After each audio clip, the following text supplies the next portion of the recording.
దొంగలు ప్రతి బ్యాంక్ దోపిడీకి ముందు తమ శరీరాన్ని పూర్తిగా శుభ్రం చేసుకునేవారు తాకి ఎలాంటి చర్మం లేదా డిఎన్ఏ ఆనవాళ్లు మిగలకుండా ఉండేందుకు. తర్వాత వారు బుల్లెట్ ప్రూఫ్ జాకెట్లు ధరించి తమ గన్ మ్యాగజీన్లు మరియు బుల్లెట్లపై డిస్ఇన్ఫెక్టెంట్ స్ప్రే చేసి వేలిముద్రలు తొలగించేవారు. చివరగా మాస్కులు వేసుకుని బయలుదేరేవారు.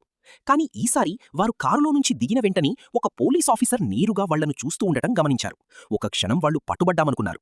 కానీ ఆ ఆఫీసర్ ఏమీ చూడనట్టుగా తల తిప్పుకున్నాడు. దొంగలు వెంటనే బ్యాంక్లోకి దూసుకెళ్లి స్టాఫ్ను అదుపులోకి తీసుకుని అన్ని తలుపులను లాక్ చేశారు.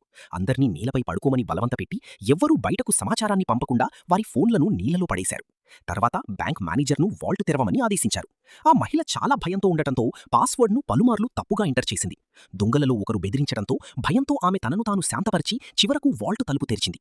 దొంగలు వెంటనే నల్ల బ్యాగుల్లో డబ్బు నింపడం ప్రారంభించారు. వారిలో ఒకరు సెక్యూరిటీ ఫుటేజ్ ఉన్న హార్డ్ డ్రైవ్ను మైక్రోవేవ్లో పెట్టి ధ్వంసం చేశాడు.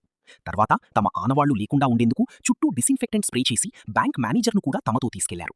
ఒక సేఫ్ ప్రదేశానికి చేరుకున్నాక దొంగలు తమ మాస్కులు తీసేశారు. ఆ మహిళ చాలా భయంతో ఉన్నా ఆమె హానికరం కాదని భావించి అమాయకులకి నష్టం జరగకుండా ఆమెను వదిలేయాలని నిర్ణయించారు. కానీ దొంగలు దొంగిలించిన డబ్బు లెక్కిస్తున్నప్పుడు వారిలో ఒకరు ఆమె ఐడీ కార్డ్ చూశాడు. ఆమె వాళ్లీ ఉండే ప్రాంతంలో నివసిస్తోంది. ఇది చూసి దొంగలు భయపడ్డారు. భవిష్యత్తులో ఆమె వాళ్లను గుర్తించే అవకాశముంది. అందుకే ఆ ప్రమాదాన్ని ఎలా ఎదుర్కోవాలో ఆలోచించారు. మరుసటి రోజు వారిలో ఒక దొంగ కావాలని ఆ మహిళను తాకి ఆమె తనను గుర్తుపడుతుందో లేదో పరీక్షించాడు. ఆశ్చర్యంగా ఆమె అతన్ని గుర్తించలేదు. అంతేకాకుండా అతనిపై వెంటనే ఇష్టం కూడా కలిగింది. కొద్ది కాలంలో వాళ్ళిద్దరి మధ్య స్నేహం పెరిగింది. ఆ దొంగ నిజంగా ఆమెను ప్రేమించడం ప్రారంభించాడు. తనకు నేరపూరిత జీవితం పట్ల పశ్చాత్తాపం కలిగింది. అతను తన భాగస్వామి దగ్గరకు వెళ్లి అన్నీ ఒప్పుకున్నాడు. మొదట అతని భాగస్వామి కోపపడినా అతని మాటలు విని చివరగా ఒక చివరి దోపిడీలో సహాయం చేసిన తర్వాత మాత్రమే నేర జీవితం వదిలేయవచ్చని ఒప్పుకున్నారు.